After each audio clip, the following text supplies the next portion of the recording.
बिस्मिल्लाहिर्रहमानिर्रहीम अल्हम्दुलिल्लाह वस्सलातु वस्सलामु अला रसूलिल्लाह व अला आलिहि वस्सहबिहि अजमईन एंड अस्सलामु अलैकुम व रहमतुल्लाहि व बरकातहू। सबसे पहले आपकी मोहब्बत का बहुत बहुत शुक्रिया, जज़ाकल्लाह। इट्स रियली गुड टू सी जो प्रोटोकॉल आपने दिया, बट अंडरस्टैंड दिस के हर तारीफ अल्लाह के लिए। If you find anything good in me it is because of Islam. Really जिस तरह इस्लाम ने नरिश किया, जिस तरह इस्लाम ने रिफाइन किया, all the good qualities I have is because of our religion. So all praises to Allah. आप लोगों की बहुत मोहब्बत है, इसका मैं बहुत शुक्रगुजार हूँ। So thank you very much and Jazakallah for inviting me to the faculty, all the students who are present here. So जैसे कि भाई ने मेरा इंट्रोडक्शन कराया कि मैं GIK से पढ़ा, कुछ अर्सा मैंने जॉब की ऑयल एंड गैस सेक्टर में, उसके बाद मैं इस तरफ कैसे आया और आज मेरा शौक है, पैशन है यूथ के साथ बात करना। यूथ क्लब हमारा एक इदारा है, आप सब ने देखा है, और माशाल्लाह वी गो टू इंस्टीट्यूट्स, हम बात करते हैं यूथ से, उनके प्रॉब्लम्स को एड्रेस करते हैं। वाई मैं थोड़ी सी अपनी स्टोरी से ना आपको रिलेट करना चाहूँगा।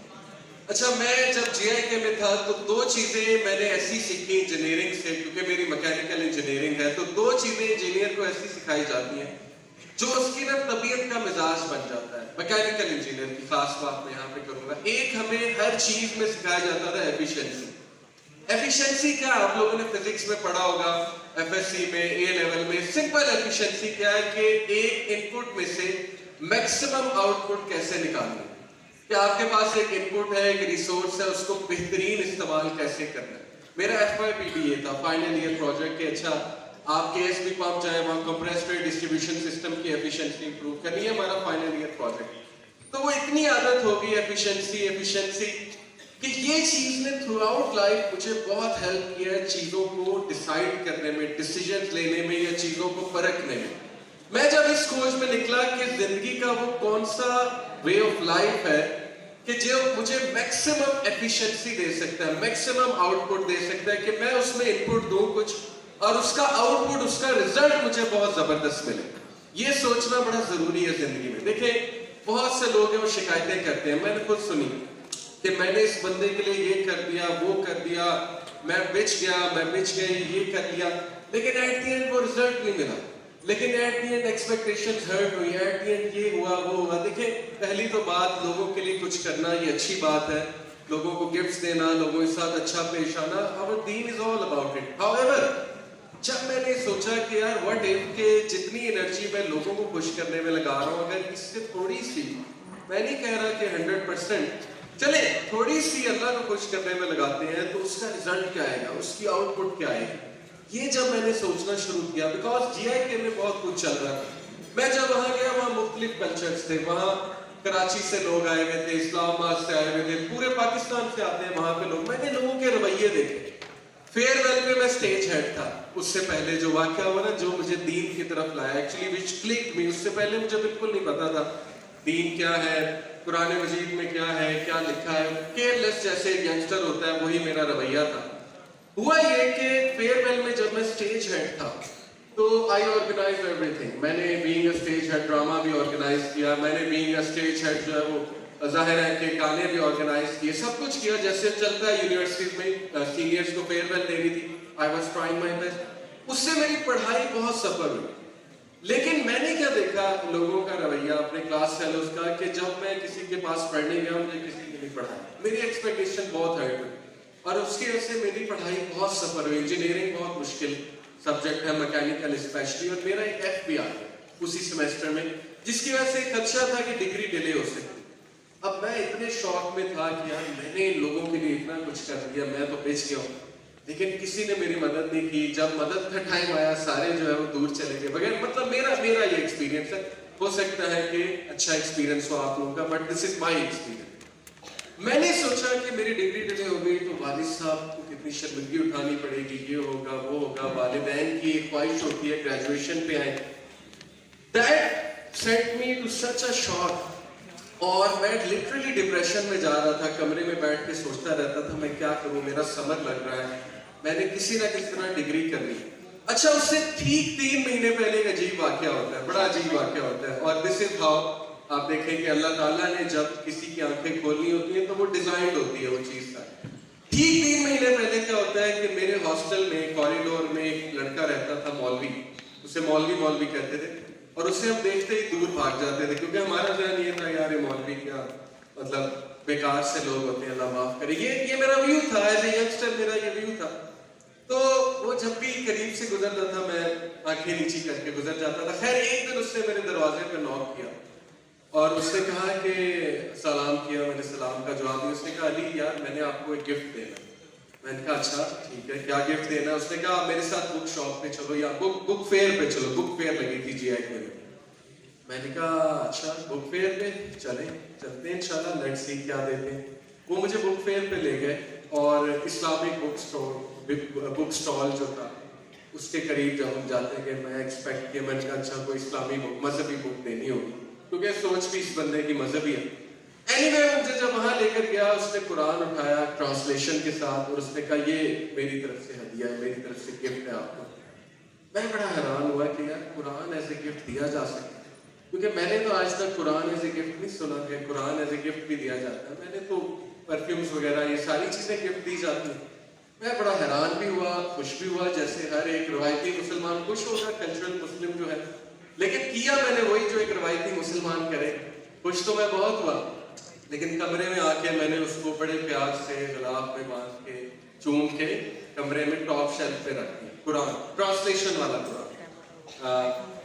उसके बाद दिन गुजरते गए, मंथ्स गुजरते गए, मेरी नहीं सोच गई, मेरी यही था कि कुरान अब कमरे में है तो बरकत आएगी, जनाब वगैरह नहीं आएंगे, तंग नहीं करेंगे। मैं यही सोचता था उस टाइम पे, यही सोचता। एट दैट मोमेंट जो मैं आपको बता रहा हूँ, जब मैं शदीद डिप्रेस था, शदीद स्ट्रेस में था, पता नहीं मुझे क्या सूझी, मैंने कहा यार कुरान पढ़ा हुआ है, तो how about I pick it up, how about I open it up और थोड़ा सा देखो इसमें क्या लिखा है कुरान।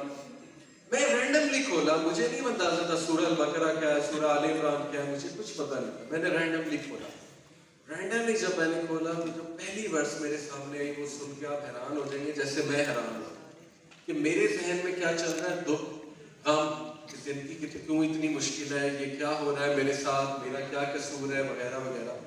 और जो पहली वर्स आती है मेरे सामने सूरह आले इमरान की ये वर्स आती है, अभी तक मुझे याद है फ्रेश, कि गम ना करो तुम ही कामयाब होगे अगर तुम मोमिन। और जब मैं ये वर्ड सुनता हूँ तो मैं हैरान रह जाता हूँ, दंग रह जाता हूँ कि कुरान बातें कर रहा है। कुरान ने तो जवाब दे दिया मेरी बात का कि मैं तो गम में हूँ, डिप्रेशन में हूँ, अल्लाह को कैसे पता। वो चीज ने मुझे इतना स्ट्राइक किया कि यार वाकई शायद कुरान हम समझ के पढ़ते ही नहीं। कुरान में हर चीज का सोल्यूशन है, हर चीज है, हर बात है। उस चीज ने मुझे ऐसा क्लिक किया, उस दिन ऐसा क्लिक किया कि मैंने ये तहिया किया कि कुरान मुझे और पढ़ना है, मुझे समझना है। अच्छा, इससे एक चीज लर्न की मैंने कि most of these things which we say ना यार कौन सा कुरान पढ़े, ये फिरका है, वो फिरका है। अब देखिए मैं कॉमन यंगस्टर हूँ, मुझे नहीं पता था पाकिस्तान में क्या फिरके हैं, मुझे कुछ नहीं पता। आप समझे मैं ब्लैक स्लेट था, मेरा कभी किसी मजहबी बंदे के साथ कोई ताल्लुक नहीं था। मेरे दोस्त जो है वो सारे दायरे के जैसे होते हैं, आम दोस्त होते हैं वैसे थे। ना मैं किसी मदरसे में कभी गया। मैंने तो ये एक्सक्यूज नहीं दिया मैं कौन सा कुरान पढ़ूं। जो कुरान उसने मुझे गिफ्ट दिया था, मैं बता देता हूँ, सैयद अबुल आला मौदूदी की ट्रांसलेशन की उर्दू की मुख्तसर हवाशी, मैंने वो पढ़ना शुरू कर दिया और जो बेसिक मैसेज था उसे मैं ग्रास्प करता गया। जो मैं ढूंढना चाह रहा था कुरान से मुझे मिलता गया। तो ये माजरत के साथ में थोड़ा सा हमारा एक्सक्यूज होता है कि यार फिरका वालियत पढ़ी, क्या करें, कौन सा कुरान पढ़े, हर मौलवी की अपनी इंटरप्रिटेशन है।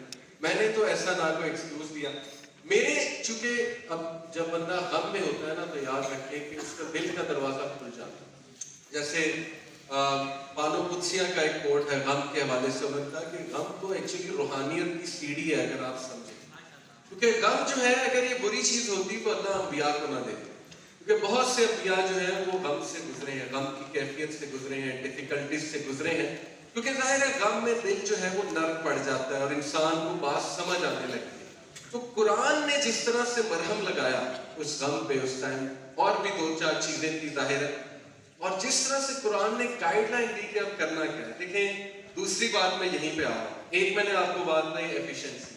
मैंने सीखा कि यार लाइफ में उस तरफ जाओ जहाँ आउटपुट ज्यादा, इनपुट आप दो और अच्छा आउटपुट मिले, आपको अच्छी चीज मिले। और इसमें मुझे कंक्लूजन मुझे यहाँ पर लेकर आया कि मजा जो है वो अल्लाह के साथ ही यारी कर रही है। और इनपुट जो है वो अल्लाह के साथ ही देंगे, और उसका जो आउटपुट मिलेगा आपको फिर नमाज पे रिसर्च करना शुरू की कि यार क्या इनपुट है, मतलब कितना इनपुट है। 1440 मिनट है ना दिन में, 1440 मिनट, 24 घंटे 1440 मिनट, और एक नमाज को लगा लो 10 मिनट 12 मिनट, चलो 15 मिनट लगा लो। अगर कोई बहुत अच्छी खशियत के साथ नमाज पढ़ता है तो 15 × 5 कितना होता है, 75।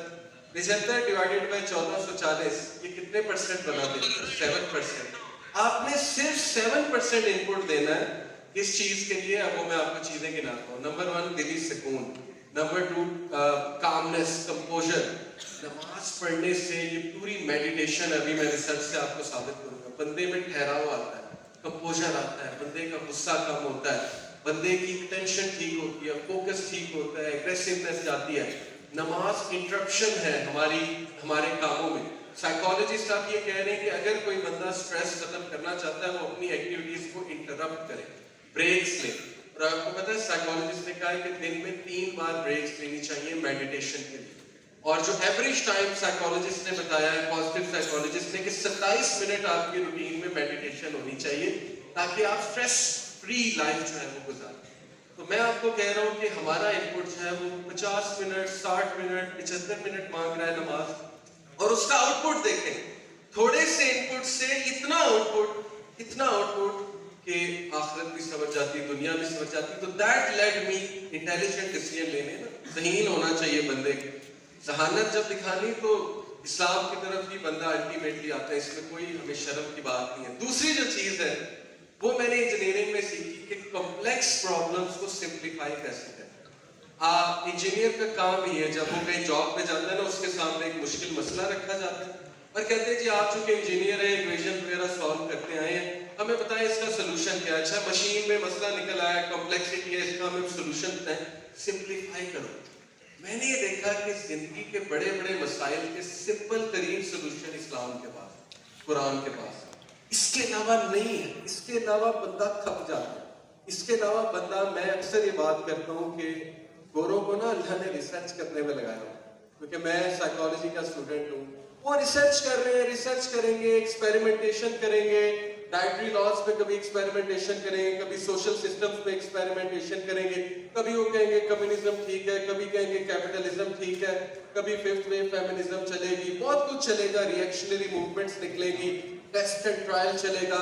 एंड में आना उन्होंने इधर, ये मैं आपको पहले ही बता रहा हूँ, हमें अल्लाह ने वो सिस्टम पहले ही पकड़ा दिया कि ये फुल एंड फाइनल है, या तो ट्रस्ट कर लो, एतबार कर लो, या एक्सपेरिमेंटेशन में लग जाओ। लेकिन एक्सपेरिमेंटेशन में फिर जाहिर है कि एक बंदा हर्ट हो, किसी की जिंदगी खराब हो जाए, और लोग जो है वो पता नहीं उनकी नस्लें भी तबाह हो जाती, एक्सपेरिमेंटेशन करने लगे। तो ये कितनी खतरनाक बात है, कितनी रिस्की बात है। तो सिंप्लीफाई कैसे किया इस्लाम ने सोल्यूशन को। देखें, मुझे गम था, मुझे समझ नहीं आ रही थी मैं किस किस को मनाऊं, मैं किस डिपार्टमेंट में कैसे परफॉर्म करूं। सिंपल करके अल्लाह ने सोल्यूशन बताया है, जो पहली आया है कि मोमिन बन जा। क्या सिंपल सोल्यूशन है कि गम न कर, तुम ही कामयाब होगे अगर तुम मोमिन हो। Now the second thing I needed to research was मोमिन कौन होता है, मोमिन की क्या खसूसियात है, मोमिन को डिफाइन कौन करेगा। अल्लामा इकबाल ने किया, शाहीन जो है वो मोमिन की अक्कासी है। अच्छा उसकी क्या क्वालिटीज होती है, उसका क्या विजन होता है, उसकी सोच क्या होती है, उसकी रूटीन क्या होती है। हर चीज सिंप्लीफाई होती जा रही है, डायरेक्शन मिलती जा रही है। अच्छा रूटीन ऐसी रखनी है, अच्छा सोच ऐसी बनानी है, ओके ये वाली बुक्स पढ़नी है, अच्छा इस कंपनी में बैठना है, ऐसे करना है, वैसे करना है, हलाल क्या है, हराम क्या है, एवरीथिंग बिकम्स सिंप्लीफाइड। जिंदगी के प्रॉब्लम सामने आए, अल्लाह ने सिंप्लीफाई कर दिया। क्या बता के, ला युकल्लिफुल्लाहु नफ्सन इल्ला वुसअहा। ये घबराता क्यों है, मैं किसी नफ्स पे उसकी सख्त ज्यादा बोझ नहीं डालता। अगर तेरे हालात में कोई मसला है तो तुझे टेस्ट किया जा रहा है, बिकॉज अल्लाह ने कहा ना कि अल्लज़ी खलक़ल मौत वल हयात लियब्लुवकुम अय्युकुम अहसनु अमला, कि बेशक मैंने जिंदगी और मौत इसलिए बनाई कि हम तुम्हें टेस्ट करें, तुम में आसान अमल वाला कौन है। Each of us is in test, trust me. आप में से एक एक बंदा टेस्ट में, किसी के घर में टेस्ट चल रहा है, उसके पेरेंट्स से रिलेशन ठीक नहीं, किसी का सिबलिंग्स के साथ टेस्ट चल रहा है, उसके रिलेशन ठीक, किसी का टेस्ट चल रहा है, उसकी अपनी जुस्तजू, अंदर के डीमंस हैं, उसके अपने कुछ गम है, वो टेस्ट चल रहा है। किसी का फाइनेंशियल इश्यूज का टेस्ट चल रहा है, जॉब नहीं मिल रही, अनएम्प्लॉयमेंट है, किसी का कोई और टेस्ट चल रहा है। Each one of us is in test, trust me. लेकिन अल्लाह ने सिंप्लीफाई कर दिया, कि अहसन अमल, तुम में से बेहतरीन अमल करने वाला कौन है, और सिंप्लीफाई कर दिया कि ला युकल्लिफुल्लाहु नफ्सन इल्ला वुस्अहा, और सिंप्लीफाई कर दिया कि वहां लैसा लिल इंसानी इल्ला मा सआ, इंसान को वही मिलेगा जिसकी वो जस्तजू करेगा, जिसकी वो कोशिश करेगा, और सिंप्लीफाई कर दिया वमन यत्तकिल्लाहु यजअल लहु मखरजा, तुम में से जो भी तकवा इख्तियार करेगा अल्लाह हर रास्ता खोल देगा उसके लिए, अल्लाह उसे हर मुश्किल से निकाल लेगा। सिंप्लीफाई से सिंप्लीफाई हो रही। हम क्या करते हैं कि हमें जब प्रॉब्लम आती है हम सिंप्लीफाई करने की बजाय मजीद कॉम्प्लेक्स बनाते हैं, हम स्टडी नहीं करते, रिसर्च नहीं करते, हम ये समझते नहीं है कि हमारे पास कितना जबरदस्त मैकेनिज्म है। तो ये जो दो चीजें मुझे सिखाई इंजीनियरिंग ने, ट्रस्ट मी, एक एफिशिएंसी, एक कॉम्प्लेक्स प्रॉब्लम्स को सिंप्लीफाई करो, और सोल्यूशन सिंप्लीफाई है। ट्रस्ट मी, अगर हम सर्च करने बैठे हम कहेंगे यार मैं इस मसले पे रो रहा था, ये क्या है, कुछ भी नहीं है, अभी तो पता नहीं मैंने कितने पहाड़ सर करने हैं। जैसे मोहम्मद अली बॉक्सर का मुझे कोट बड़ा पसंद है, ही सेड कि it's not the payable on the road, it's the payable in your shoe which is stopping you. ये कंकरी रोड वाली नहीं है, ये कंकरी तेरे जूते वाली है, जो तेरे जूते में आ गई है। अब तू अच्छी रोड भी पार नहीं कर पा रहा, बुरी रोड भी पार नहीं कर पा रहा। मसला सोच कर, मसला ये है कि हमने अपने आप को परखा ही नहीं, पहचाना ही नहीं, मुसलमान होता कौन है। मैं थोड़ा सा इंशाल्लाह आज तारुफ आपको कराना चाहूंगा कि बेसिकली मुसलमान कौन है, उसके पास है क्या। सो स्लाइड्स जो है मैं दिखाना चाहूंगा, काइंडली आगे कीजिएगा। सबसे पहले जो स्लाइड है